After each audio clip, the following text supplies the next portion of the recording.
So good evening. So we are doing the nightly counting of the Omer, Sherifat HaOmer, counting of the Omer.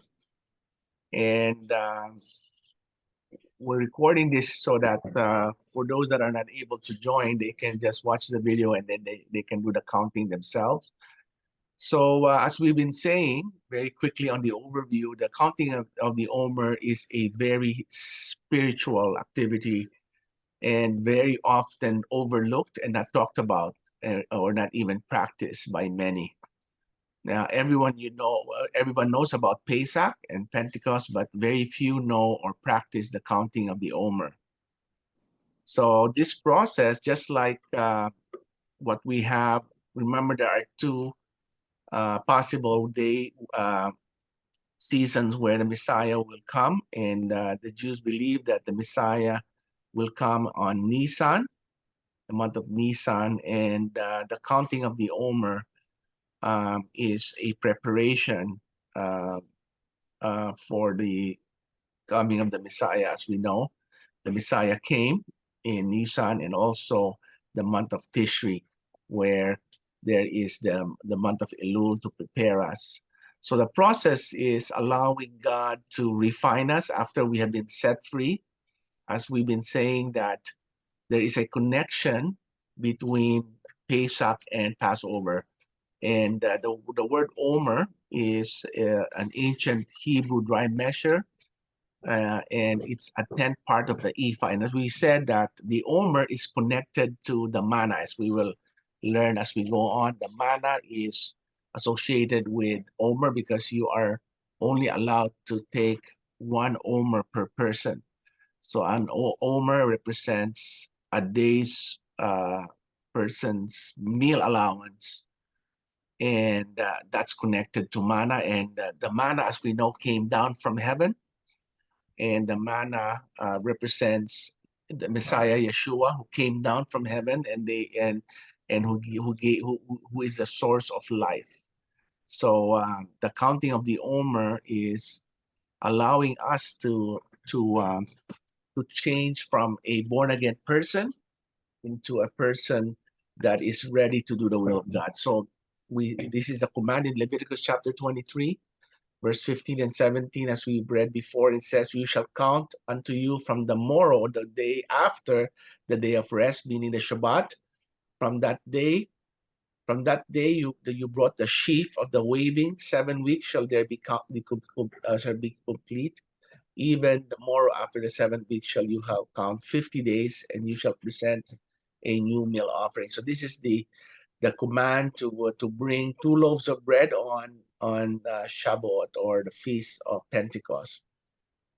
So as we said during the Seder, the first 3 cups relates to remembering our redemption.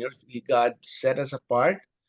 And then in Magid, we are reminded that we are no longer slaves. And finally in Sufon, it's a remembrance that God has set us free, and we are now free to serve, free to serve Him. But remember, the 4th cup is unusual because it's talking about a future. It's not talking about the past, and the future talking about the Hallel, where one day we will drink this 4th cup with Yeshua the Messiah, the bride. So this is the cup of the marriage feast, and again, it's pointing to the event in Shavuot, where God gave the Torah.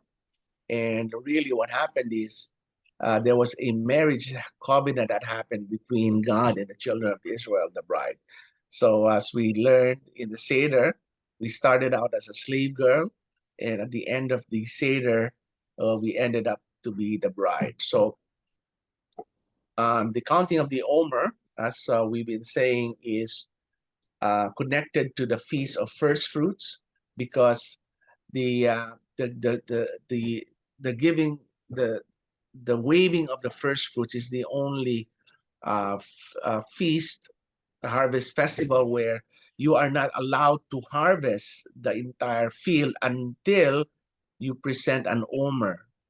an Omer before the priest, and the priest is supposed to wave it. And we said last time that's connected to Yeshua the Messiah, isn't it? Because when Yeshua was resurrected, remember in John chapter 20, Miriam tried to hang on to him, right?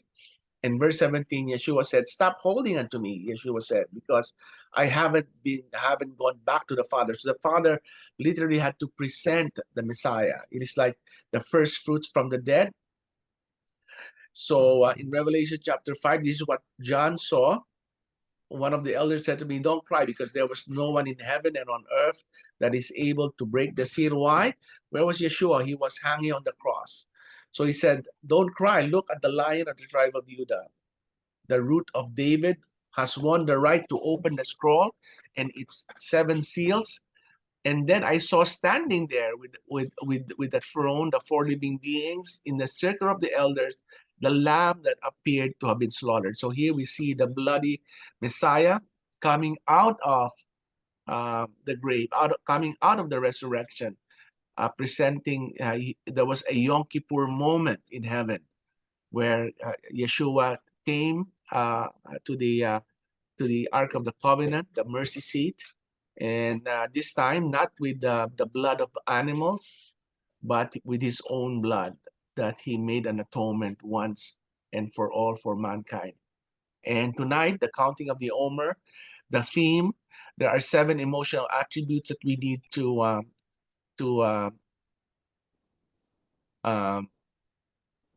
redeem. In other words, to work on. And tonight, the emotional attributes is netzach and also chesed. Netzach means endurance. It can also mean patience. And as we said last time, chesed is related to loving kindness and mercy. And that reminds me of the verse in 2 Timothy chapter 4, verse 1 to 5, where there was a charge, a challenge by Timothy saying, "I charge you before God and the Messiah Yeshua, who will judge the living and the dead when he appears and establishes his kingdom." So here, again, the Timothy is aligned with the teaching of the Jewish people, where they believe the Messiah will come and will establish his millennial kingdom. So he's talking about the time when Yeshua will come to judge the living and the dead and establish his kingdom. Verse 2, and he's admonishing us to proclaim the word, be on hand with it, whether the time seems right or not. The word is to convict, to censor, to exhort with unfailing patience. So again, netzach, patience, and with teaching. Verse 3, for the time is coming, and today we are living in a time when people will not have patience for sound teaching, but will cater to their passions and gather around themselves teachers who will say whatever their ears itch to hear. So today we know we people are not wanting to hear the truth. Verse 4, yes, they will stop listening to the truth, but will turn aside to follow myths. But verse 5, it says, but you remain steady in every situation, endure suffering, do the work that I proclaim, that a proclaimer of the good news should, and do everything in your service to God, that do everything your service to God requires. So we are encouraged tonight to endure and to have patience, unfailing patience in speaking the truth of God's word, because many today are stop listening to the truth, but will turn aside to follow myths. Amen. So with that, we'll be doing the counting of the Omer. Again, it happens. Usually starts in Nisan 16. And today is Tuesday, April 11, 2023 is the 4th day. So together in Hebrew, Baruch atah Adonai Eloheinu melech haolam asher kidishanu b'mitzvotav v'tzivanu serafat haomer.